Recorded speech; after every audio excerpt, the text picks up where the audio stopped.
Since 1945, Weatherby's been building the finest firearms and ammunition in the world. And today, we're proud to continue that legacy from our facility in Sheridan, Wyoming. This is On Our Mark, the Weatherby Podcast. Welcome back to On Our Mark, the Weatherby Podcast. We're going to do a fun year in review. And what a year it's been. Yeah, 2024. I can't believe today's January 1st when this comes out. I can't believe it's January already. So, we went to Africa. Yeah, Africa, New Zealand, like Alaska a couple times. I was writing down some of these trips. We launched some product. It was a fun year.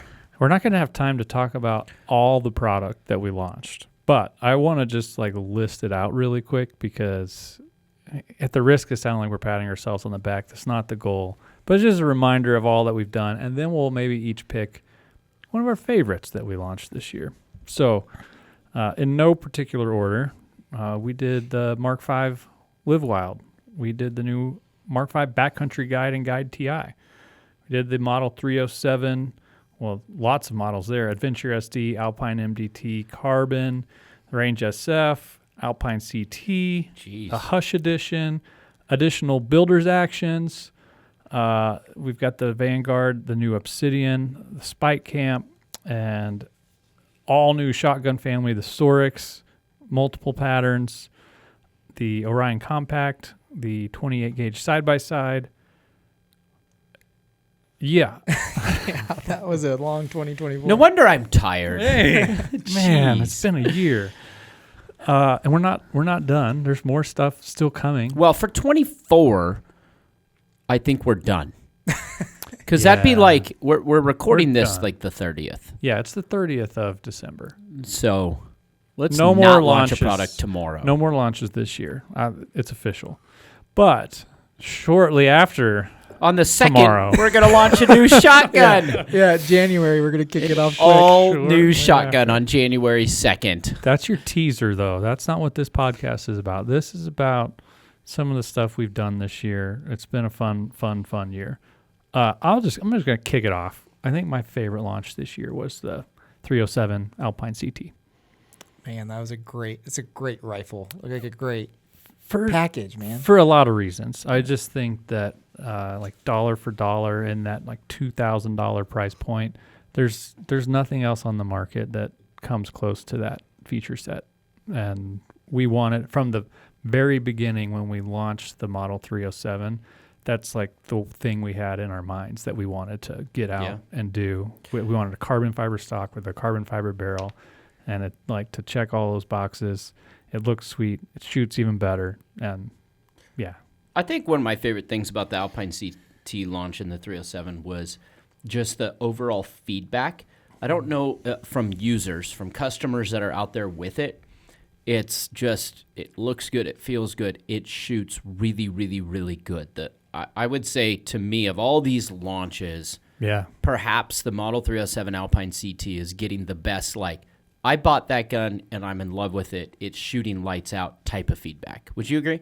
I don't know. It's that's I haven't heard a negative thing about it yet. That's what's been great. Yeah. And, we get multiple points of feedback. We get consumer feedback. We also get feedback from our retail and distributor partners, and they're all this thing's been doing awesome. It's selling well. I'm thrilled. That thing's been a lot of fun. I love hunting with it. It's just, to me, it checks all the boxes. It's a great rifle. Yeah. I think each of us went on a trip with Alpine CT. You did your flying helicopter thing with one. I did Aoudad, which was awesome in Texas. I shot a bear in Alaska with it. Yeah. And then Joseph Von Benedict, you guys took it to New Zealand too. We did. That's right. That was in 2024. We actually took a prototype of one to Africa. Yeah. That was 23? No, 24. No, when Africa. you came with me to South Africa. Yeah. I was thinking you and Joseph. I was like, that wasn't last year. No, with me. We took one. We did. It was an early prototype, and we made some changes to it so we couldn't show photos and things like that. Yeah, you shot. You shoot a blessed buck. A blessed buck. Yeah. Mm-hmm. You shot the first animal. The blessed buck was the first animal with an Alpine CT. Yeah. It was. Look at that. Yeah. That's pretty cool.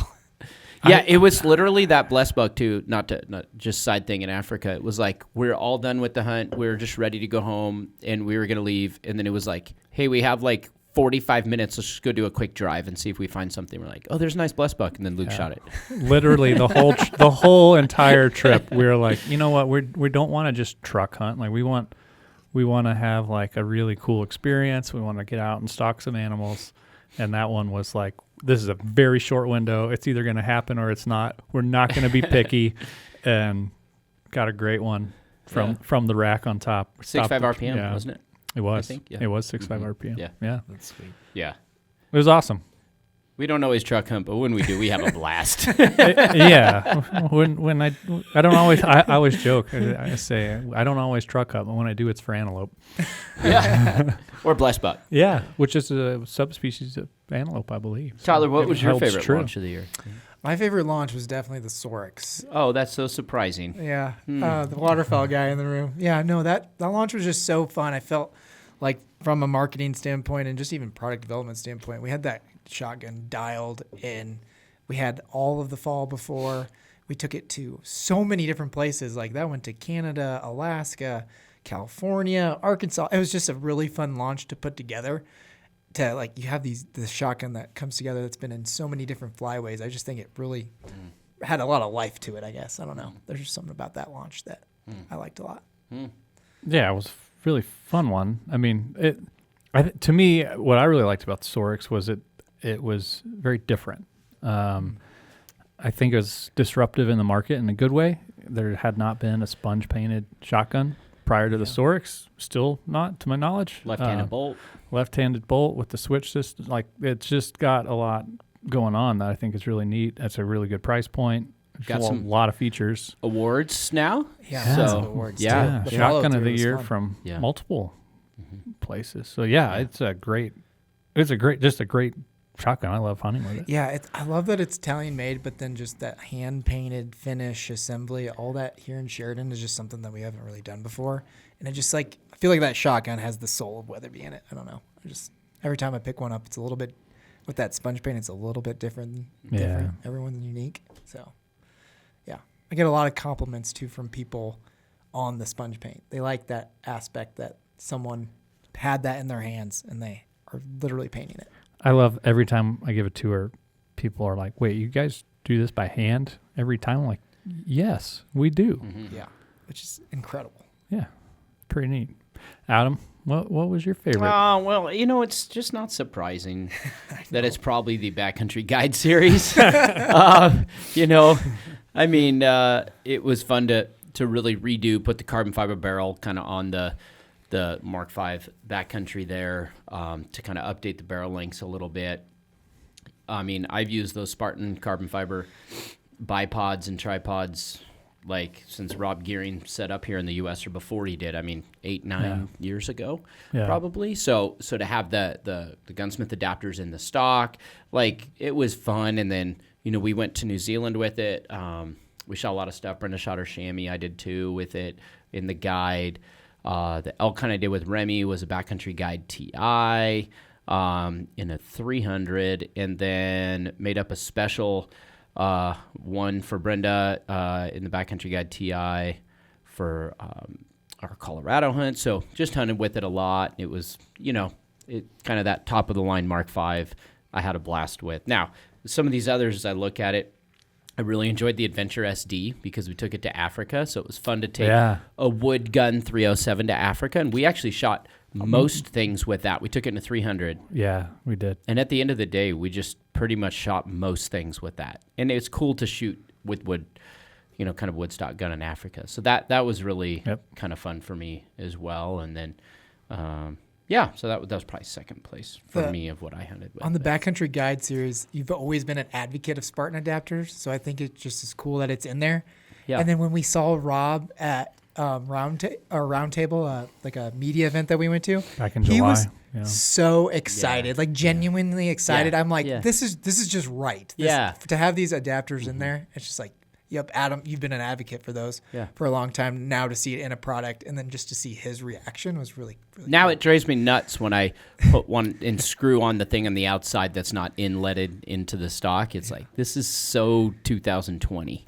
So, Yeah, so if just to be clear, for some reason you're not familiar with that Spartan gunsmith adapter, it is a flush fit cup on the bottom of the stock, and there's two in that guide stock, where there's one at the right in front of the magwell, and there's one at the front of the foregrip for a bipod, so you can put it on a bipod or his tripod. He's got so many shooting accessory options. There's like 8 bipods now and multiple tripods. Yeah, But the image that's burned in my head is the side profile of you when you shot your bear. You had the spring buck. Yeah. So I just see you on this rifle, and like that like those sticks are in my head. That one specifically, that Springbuck bipod is so handy because it's long. It's really good for places where you don't really know what you're going to get.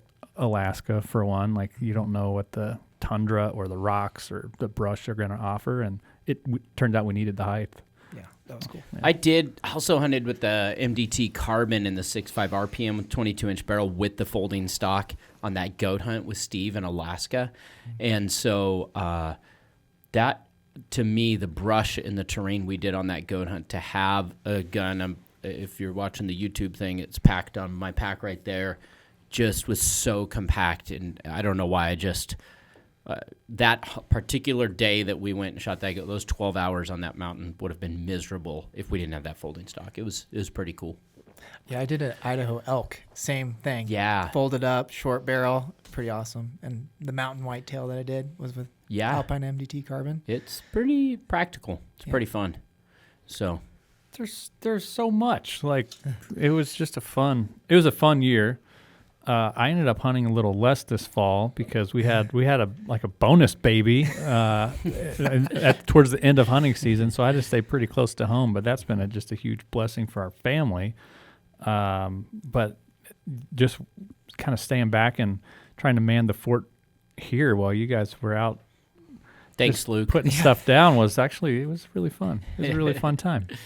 But yeah, I got a couple really cool hunts though. That Alaska trip. I actually had some fish from that this weekend. It was phenomenal. I just pulled some fish out of the freezer to thaw out. I'm going to have it tonight. I had leftover halibut today for lunch. No way. Yep. Nice. Yeah. That's awesome. Yeah, we did a lot of trips to Alaska this past year. So, because your trip to Alaska I took 2, and Yeah, Your we trip- went We together. went together. was different than my trip. Yeah. So, yeah. We went with the Hush guys, which was fun. Yeah. Yeah. That was a great film. You know, the other thing this year that was really fun is we did that film premiere in Wyoming here in Sheridan at the Wyoming Theater, and that was super fun, where we showed a bunch of our films we've been doing and packed the thing out, and Yeah, we had a lot of people. Over 400 people showed up to Yeah. that, which was awesome. Great turnout. It was packed. That was fun, and a bunch of hunts we've been doing and filming, and everybody gets to see them on YouTube. But we're gonna do that again, right? Yeah, we're doing it again. I believe it's August 1st of 2025. We were planning ahead this year. Oh, So it's gonna be on Friday this year. And so if you've never been out to Sheridan and been to our showroom and all good those time things, to you do could it. come on out and do a little road trip and come by, go to the 3rd annual Yeah. yeah. Weatherby Film Festival in Sheridan, Wyoming. Yeah, and I think we'll have some fun people again. I know like Ryan Lampers came last year just to watch. And I think they're wanting to do a film at it. So we'll have another partner there. I think that'll be fun. Yeah, because we had Hush here this last summer. Yeah, That was so- super fun, kind of with the launch of their rifle. We didn't even really put this on our recaps, but we had some great films this year. In Pursuit, Yeah. the kind of Tale of Two Sheep hunts was super cool. Like, We actually Yukon, premiered that at Sheep Show originally. We did last January. In January. Yeah. And kind of launched it to the public we showed it at the film festival. We here. showed it film festival, Yeah. and then it was that weekend Yeah. that we Yeah. launched it. Yeah. Yeah. Yeah, that was a super fun weaving of two very different but similar hunts, and Yukon territory where you and Brenda laid some incredible animals down. You got your Fannin and stone sheep. Brenda's caribou's absolute giant. It's down in the showroom now. Just got mounted up this last week. And down here. So possibly my favorite Weatherby memory. it's going to be hard to eclipse it. Yes, I know exactly. shot a wolf. Adam got so pumped. It was a good wolf. If you have not watched In Pursuit on our YouTube channel, you need to stop what you're doing right now and go pull that up because it's a fun one. I've never seen you so excited. It was awesome. It was fun. It was just raw, pure joy and excitement. It was greatness. Yeah.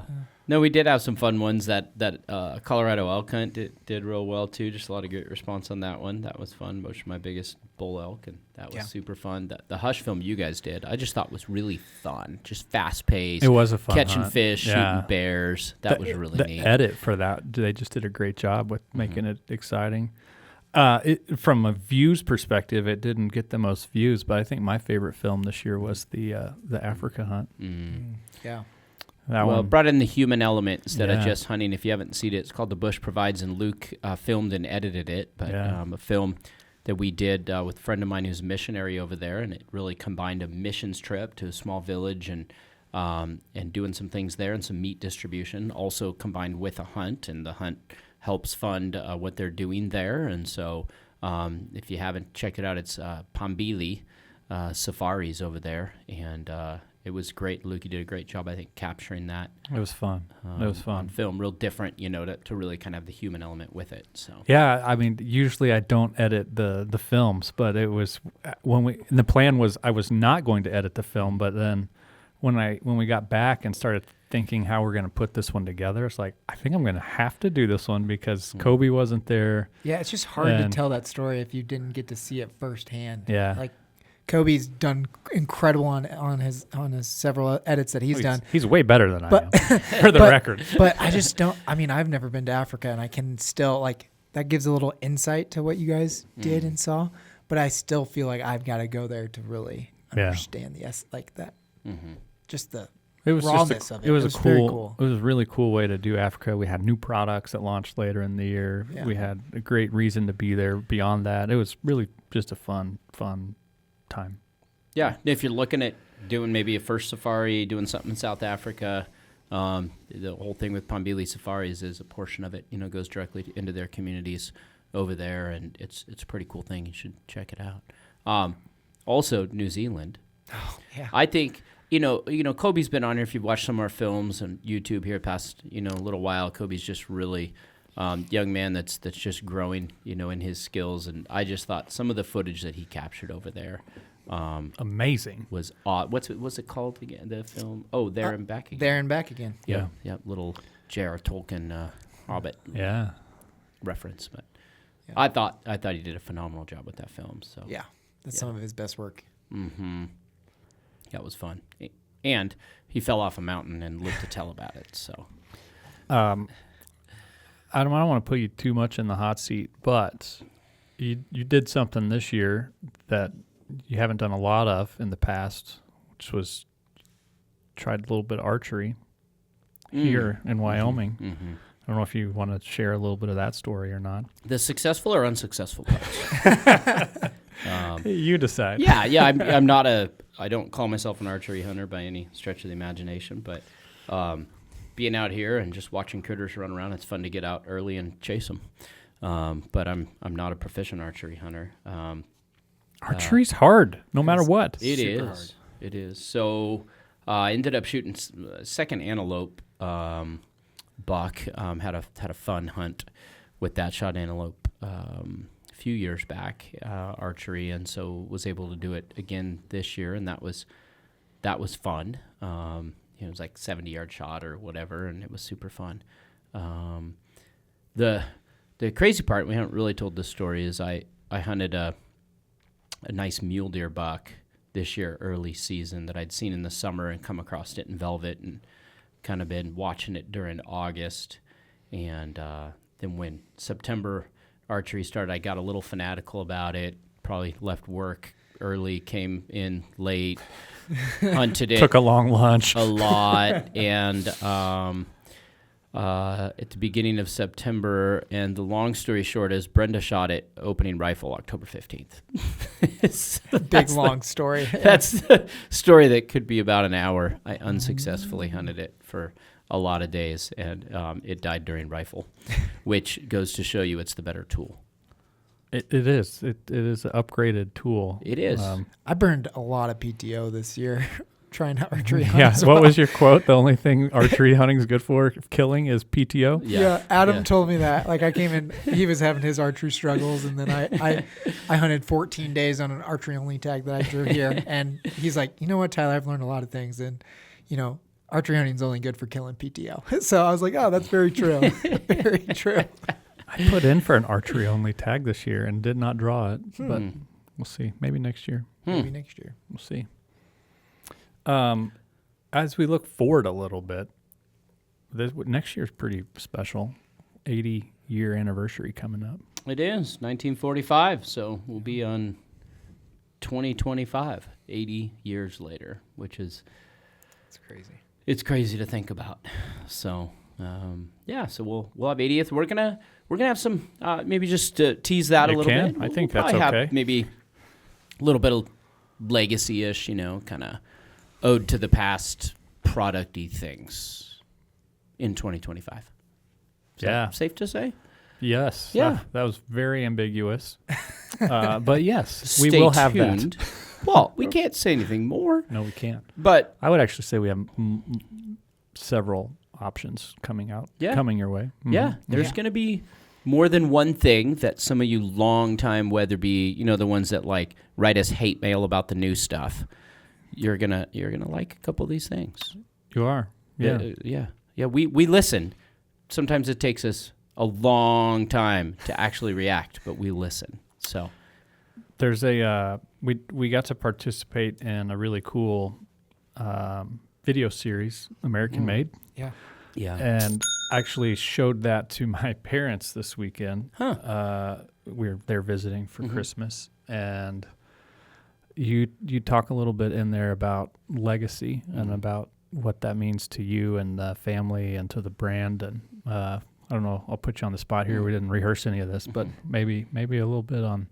I don't know if you even remember what you said in that film, but talking about the legacy of the brand was just, I thought, a really impactful part of that American Made film. Yeah, it'll be neat, and I think it was on Outdoor or Sportsman's Channel, I think, right now. Yeah, it's on Outdoor Channel. Right, and later it'll be on YouTube later this year. But it was just a cool retelling of the family story and family brand done by Brandlin Shockey and a real talented crew. But yeah, Brandlin will sit you down for 2 hours with a microphone and just try to get all information in an interview setting. But yeah, I think, that word legacy, coming into an 80th year, it's humbling, to think about. And I was even talking to our employees about it at our Christmas party last week, reference that of like my grandpa would have had no idea 80 years ago. Like, think of starting something right now. Mm-hmm. Okay. 80 years from now would be 21 something. 2105, right? Yes. Think of starting something right now. And in 2105, 80 years from now, your grandkid is running the business. And it's crazy to think about, that word legacy. So it's an honor. It's a privilege, I think, coming into, every 5 years you can have an anniversary, whatever. You can have them all the time. But I think, especially after, in the past 5-6 years, what we've been able to accomplish here in Wyoming with our team, it's something like I really believe my grandpa would be proud of, and that my dad reminds me of that often. And so it's humbling. It's a neat place to be where it wasn't just created a decade or two ago, but generations ago. Yeah. And to be, that we get the privilege of carrying that on, and we may not get it perfectly right every time, but we're doing some things right, and it's fun. So it's really fun. Yeah. It never fails. End of year, there's lots of visitors, personal and business wise. We'd end up doing quite a few tours of our partners through the building and family members, and just like I'm proud of all the stuff that we've done. And they're like, you first walk out on the shop floor, and the first area you're standing by is the gunsmiths, and you just look on the racks that they have, and there's some old guns on there, like stuff that is getting a rebarreling or whatever, maybe the old stock cracked, but we service today 79 years of product that I just think that's remarkable. Like there's parts out there in the warehouse that we keep that are not in use anymore, just so we can continue to service those products. And I don't know, Yeah. I just think that's pretty awesome. I think like it's this real respect that you have to have for the past and how we got here, but yet you can't kind of rest on your laurels. You can't rest on the past. So you have to constantly be pushing, but you can't push too far away from where you've come from. And I think that's that balance, right? Even with our products, we said this year we're going to try to do some more kind of legacy-esque, kind of heritage type of products. And it's like, or that adventure model in the 307. It's a new action. We're marketing it towards maybe some newer folks that aren't maybe traditional Weatherby people. But there we went and put a walnut, with the maple and the whole deal on it, the diamond in the grip cap, and put that on there. So it's fun to be able to have that where you can root yourself in the past, but yet like not stay there or else you die as a business. So. Yeah, I always like to say it's that fine line of like kind of pushing the limits today goes back to our roots of what your grandfather was doing back then. Because in that setting, he was pushing the market. So when we're pushing today, it might be look a little bit different, but it is kind of true to those roots. Yeah, I mean, he was he was using the best things available at that time, and we're trying to do the same thing. So we often confuse that because we think, then he only liked wood, or he didn't have carbon fiber. Wasn't available, and so he did, and it was. I mean, even the shape of his stock in that Monte Carlo, it was like things were different. The shape of his cartridge case with the rounded Venturi shoulder, it was different, and that's why we're here, because he did something different, something new. Yeah. Anyway, it's been a great year. 2024 is one for the books for sure. It's been challenging market, like politically. There's a lot of crazy stuff. We had an election year. Trump's coming back. Nobody knows what next year is going to look like from a business perspective, from a firearms business perspective, and but I think we weathered this year pretty darn well, and we're having fun. Yeah. Any other teasers for 25? Well, we give people if they made it to like towards the end of a podcast, we talked about what's coming the next day, so tomorrow, like when this launches tomorrow, but then the next week we have a couple of new products that week too. So the second week of January. So we have a launch the first week of January. And more launches the second week of January. We do.